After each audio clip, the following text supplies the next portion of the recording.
Happy morning, children. This is your Jyoti teacher. Children, in the previous session, we have started lesson 5, the railway children. So today we continue the part 2. But once again, we can recapitulate the previous lesson. Here, in this story, Roberta, Peter, and Phyllis are children aged 12, 10, and 8 respectively. It means their ages are 12 years, 10 years, and 8 years. They lived a comfortable life in London with their parents. Very happily, they are living in London. But one day, their father leaves with 2 gentlemen and does not return. So one day, their father, he went out along with the 2 gentlemen, but he did not return. Then later, their mother takes them to live in a small cottage in the countryside. That is, they have to shift from the town to a village.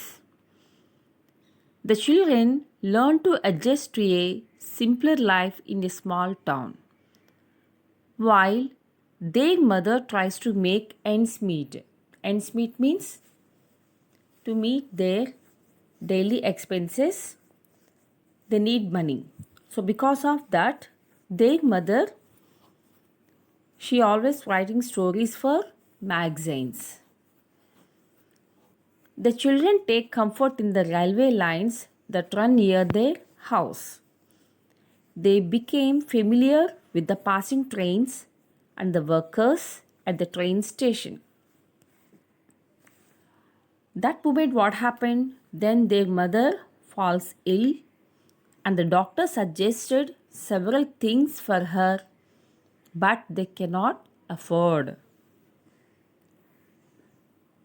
And children, they began to know the timings of certain trains passed and they have given names to them.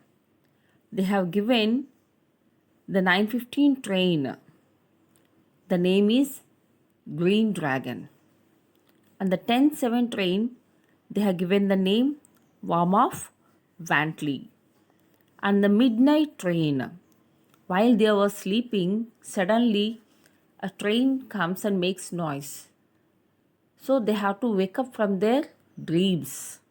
So because of that, they have given the name to the train as Fearsome Fly-by Night.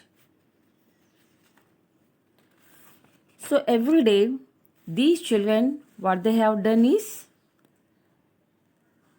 they always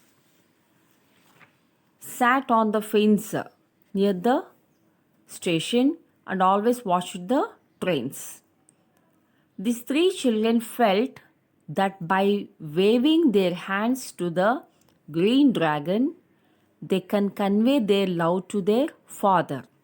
They felt that this train will convey their love to their father.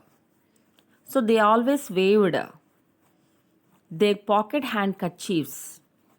So in return, a hand also waved back, having a newspaper. So he's an old gentleman. Later, it became the custom. Custom means the habit between the children and the old gentleman. So when these children waved their hands, in return, the old gentleman also waved his hand. So in this manner, Roberta and Phyllis, they thought that the old gentleman knew his father. So they decided to give a letter to this old gentleman about their family issues. So now we see, children, what happened. Next morning, only Peter stood near the fence, pointing a large white sheet nailed against the fence. So what he had done is, only Peter is there that day. So he kept a white sheet nailed to the fence. So he kept a white sheet on the fence, and what was written on the sheet was, there were thick black letters more than a foot long. So why? Because the old gentleman can see these letters from the train window. So the letters are in a very big size. So what were the letters given there? Look out at the station. Look out at the station means when the train halts for some time.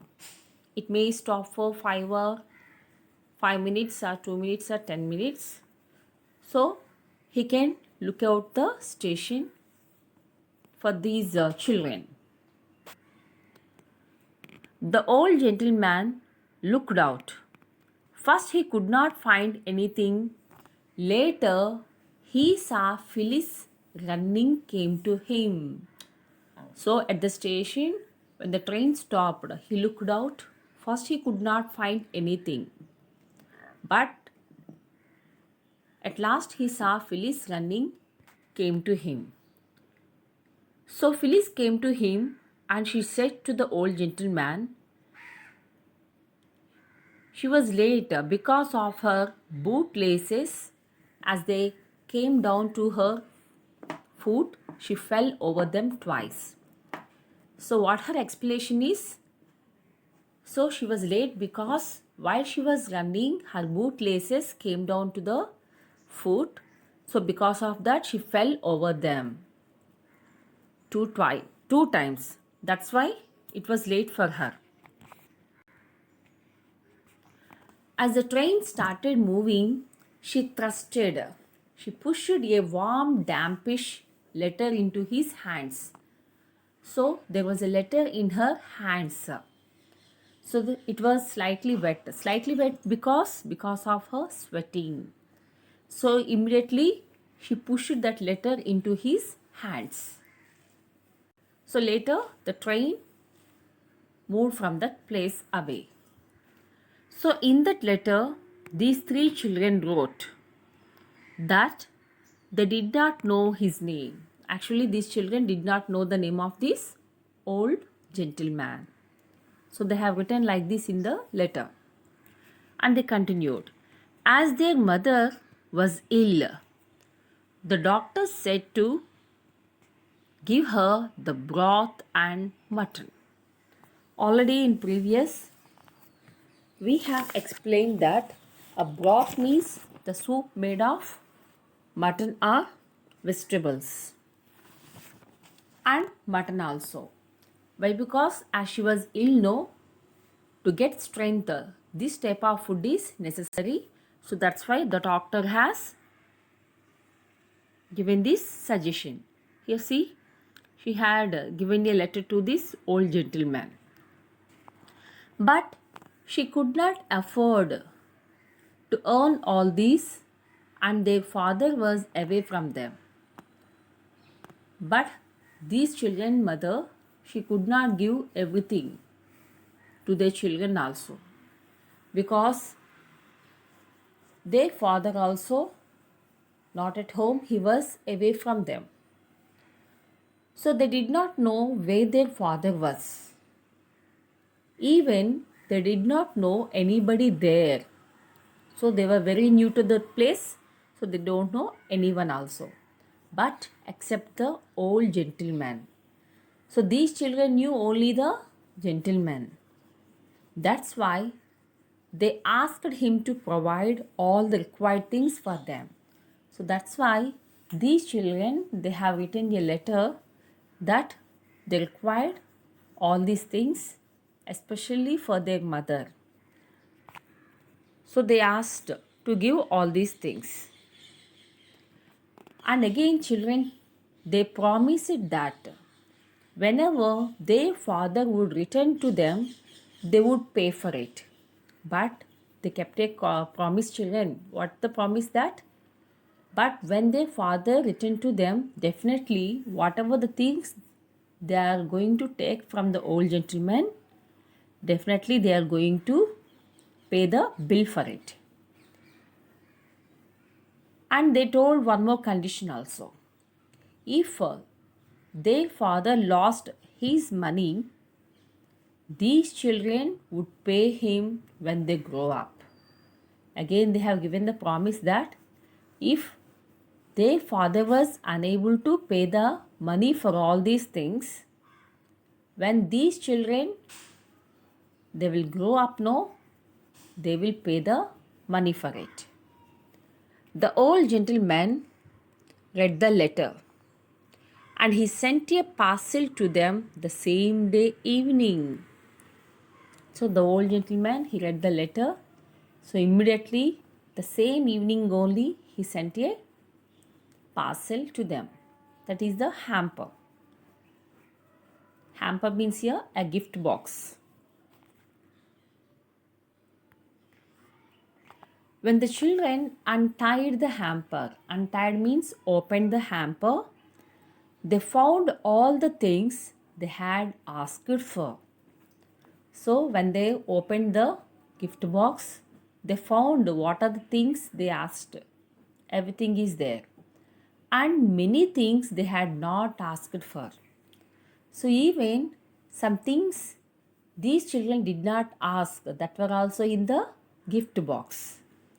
In that hamper, that is the gift box, they found a letter also. This letter written by the old gentleman. In the letter, he wrote that to tell their mother that these all things were sent by a friend who heard that she was ill. So, in that letter, what he had written is he asked these children to tell their mother that this why, because they won't accept, especially the elders won't accept like these things from others. So that's why he told that to convey their mother that these all things were sent by her friend, because he heard that she was ill. So her friend came to help them. See children, when they opened, they found each and everything. So children, see, this is the lesson. But see, even the old gentleman did not knew these children are about their family, but even he tried to help these children. But here the children also don't have any option to ask any others, because they had only their mother, but now their mother was ill. So in these cases, what they have done, they asked an elder. So see now, here see, through this we can easily understand that when in trouble, we should always ask grown-ups for help. So these children they can't do any work, but they have asked help from this old gentleman. So here, whenever you are in trouble, you should always ask the help of the elders. We should convey everything to our elders. Why? Because these elders only can help us. So now